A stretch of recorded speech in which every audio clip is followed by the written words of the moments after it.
11 House prosecutors hindi dumalo sa pag-convene ng Senado bilang impeachment court. Kung bakit, narito ang buong report ni Judea Bernardo mula rin sa Senado.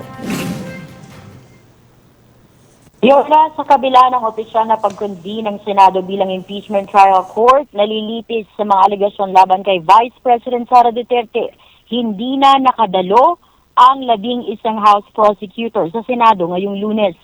Ito hindi dahil sa kanilang sariling diskresyon. Paglilinaw ni Representative Joel Chua, isa sa mga prosecutors, wala pa raw kasing formal na imbitasyon ang prosecutor panel mula mismo sa Senado na mag-oobliga sa mga mambabatas na dumalo sa mismong pag-convene. Ito ay matapos magmakasakali ng 11-member prosecutor na kakailanganin ng kanilang presensya sa oras na i-refer at basahin sa plenary session ng Senado ang iniakyat na articles of impeachment. Nagpahayag naman ng pasasalamat si Representative Terry Ridon matapos nitong mag-convene bilang impeachment court. Kasunod nito, tiniyak din ni Ridon na handa silang mag-comply sa mga direktiba at panuntunan ng impeachment process na ihahain ng upper chamber.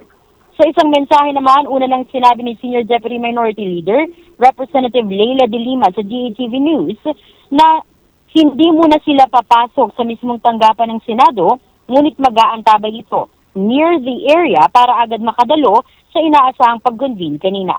Samantala, naniniwala naman si Chua na paninindigan ng Senado ang kanilang mandato at tatayo ito bilang isang impartial court. Mula rito sa Senado, ako po si Judea Bernardo, D8 Patrol. Maraming salamat sa iyo, Judea Bernardo.